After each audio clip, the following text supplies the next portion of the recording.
Hello friends, super magic રસોઈમાં મિત્રો હું આપનું સ્વાગત કરું છું। આજે હું આપણે ઇન્સ્ટન્ટ ચણા જોતા હોઈએ આપણે તો એકદમ પલાયરા વગર આપણે કેવી રીતે બાફવાને એનો વિડીયો હું તમારી સાથે શેર કરું છું। તો તમને ચોક્કસ આ વિડીયો ગમશે, ગમે તો લાઈક કરજો, શેર કરજો અને સબસ્ક્રાઈબ કરવાનું તો ભૂલતા જ નહીં। મિત્રો બાજુમાં રહેલું બેલ આઇકનને પણ પ્રેસ કરજો જેથી કરીને લેટેસ્ટ વિડીયોની માહિતી તમને મળતી રહે। તો મિત્રો ઘણી વખત આપણે ચણા પલાળવાનું ભૂલી જઈએ છીએ અને આપણે પાણીપુરી છે, ભેળ છે કે બ્રેકફાસ્ટમાં આપણે ઘણા ચણા કઠોળ લેતા હોય છે તો ઇન્સ્ટન્ટ આપણે પલાળ્યા વગર ચણા બનાવવા છે, કોઈ ગેસ્ટ આવી ગયું તો પલાળ્યા વગર તમારે કઈ રીતે બાફવા તો પણ એકદમ પલાળ્યા હશે ને એથી પણ સરસ થશે, એટલા સરસ બફાઈ જશે। તો એનો વિડીયો હું તમારી સાથે શેર કરું છું, તો એન્ડ સુધી જોડાયેલા રહેજો।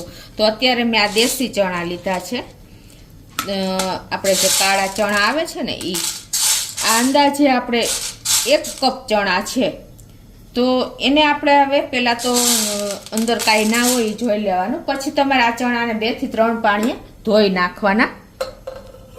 તો આ ચણાને આપણે ધોવા માટે પણ મિત્રો ગરમ પાણી જ વાપરવાનું, જો તમે ઠંડુ પાણી વાપરશો ને તો પણ એક જાતની પ્રોસિજર જ થાય છે। એટલે આ બાજુ મેં પાણી પણ ગરમ કરવા મૂકી દીધું છે, તો આપણે પહેલાં ચણાને ગરમ પાણીએ જ ધોઈ નાખશું, 2 થી 3 પાણી આ રીતે તમે ધોઈ નાખશો ને તો ચણાની જે પ્રોસિજર હશે ને મિત્રો એ ઝડપથી થશે। તો આ રીતે આપણે એને વધારે ગરમ થઈ ગયું છે, નહીંતર તમે હાથેથી ધોઈ શકો એવું હોય ને તોય પણ ગરમ ચાલે।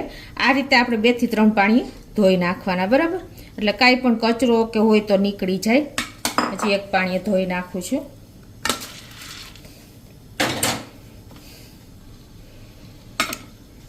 આ પણ એક અગત્યની જ પ્રોસિજર છે મિત્રો, ઘણી વખત આપણે ઠંડા પાણીમાં ધોઈએ છીએ ને તો શું થાય છે કે ઠોઠડાઈ થઈ જાય છે। પછી તમારે હવે આ ધોવાઈ ગયેલા ચણાને આ બાજુ જો મેં એક ગેસ ઉપર ગેસ ઓન કરી અને ફૂલ ફ્લેમે પાણી પણ ગરમ કરી લીધું છે। આટલું સરસ પાણી ગરમ થઈ જાય ને પછી તમારે આપણે આ જે ધોયેલા ચણા છે ને એને આપણે નાખી દેવાના છે ઉકળતા પાણીમાં જ। અને પછી તમારે હવે મેઇન પ્રોસિજર આવી છે કે આપણે પલાળ્યા વગર ઇન્સ્ટન્ટ ચણાને બાફવા છે, તો આખી રાત આપણે 12 કલાક 6 કલાક પલાળીશું ને એ નહીં પલાળવા પડે। તો એને બદલે તમારે આ રીતે જો ઉકળતા પાણીમાં નાખી અને આપણે કુકરનું ઢાંકણ બંધ કરી દેવાનું છે। અને અત્યારે સ્લો ટુ મીડિયમ ફ્લેમ રાખી છે અને હવે આપણે આ વિસલ લગાવી દેવાની છે।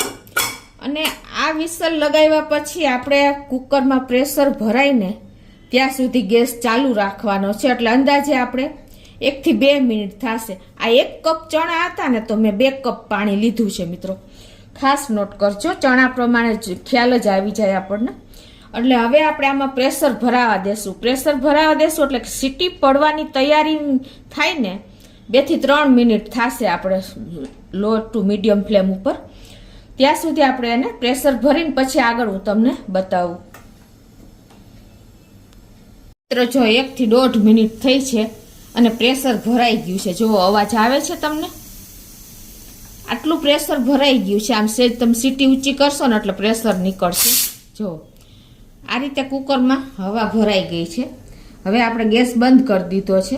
હવે આને આપણે એજ ઇટ ઇઝ આ જ પોઝિશનમાં રાખી દેવાનું છે અને પછી આપણે અડધો કલાક પછી તમારે ચણા બાફવા માટે ગેસ સ્લો ફ્લેમ ઉપર જ ચાલુ કરી દેવાનો છે, એટલે ઇન્સ્ટન્ટ તમારા ચણા અંદર પ્રેશરને હિસાબે એકદમ દાણો પોચો થઈ ગયો હશે। હું તમને હમણાં જ બતાવું ખોલીને। આપણે જો ચણાને પ્રેશર ભર્યું હતું ને કુકરમાં એ રિલીઝ થઈ ગયું છે ને અડધી કલાક જેવું થયું છે, તો આપણે જોઈ લઈએ। જો મિત્રો અડધી કલાકે જો કે નથી થઈ, 20 મિનિટ થઈ છે અને જો દાણો જુઓ તમે મિત્રો એકદમ સરસ પોચો થઈ ગયો, જોયું પ્રેશરને હિસાબે જુઓ છાલ પણ ઉતરી જાય છે, દાણો પણ પેચાઈ જાય છે, 2 ભાગ થઈ જાય છે। આટલું તમારે કરવાનું છે। હવે તમારે આને સ્લો ટુ મીડિયમ ફ્લેમ ઉપર 3 થી 4 વિસલ કરી લેવાની છે। પાછું ઢાંકણું તમને બતાવવા માટે જ મેં ખોલ્યું છે, પાછું આપણે ઢાંકણ બંધ કરી દઈએ છીએ। તો હવે જો આ રીતે આપણે ઢાંકણ બંધ કરીને અને વિસલ લગાવી દેવાની અને સ્લો ટુ મીડિયમ ફ્લેમ રાખીને ગેસ ઓન કરી અને આપણે 3 થી 4 વિસલ કરી લેશું. તો મિત્રો 4 થી 5 વિસલ થઈ ગઈ છે સ્લો ફ્લેમ ઉપર અને જો આપણે કુકર પણ ખોલી લીધું છે અને સ્ટીમ પણ હજી નીકળે છે. તમને ચણા પણ બતાવી દઉં મિત્રો, ગરમ છે એટલે તમને પ્રેસ કરીને બતાવવામાં પ્રોબ્લેમ થશે. જો એકદમ સરસ ચણો બફાઈ ગયો છે મિત્રો, જો અડાતો નથી, એટલો સરસ પેસ થઈ જાય છે. જો તો આ રીતે તમે ઇન્સ્ટન્ટ ચણા પલાળવાનું ભૂલી ગયા ને તો તમે તૈયાર આ રીતે કરીને અને બાફી શકો છો પલાળ્યા વગર. તો તમને ચોક્કસ આ વિડીયો ઉપયોગી થશે. ગમે તો લાઈક કરજો, શેર કરજો અને સબસ્ક્રાઈબ કરવાનું તો ભૂલતા જ નહીં.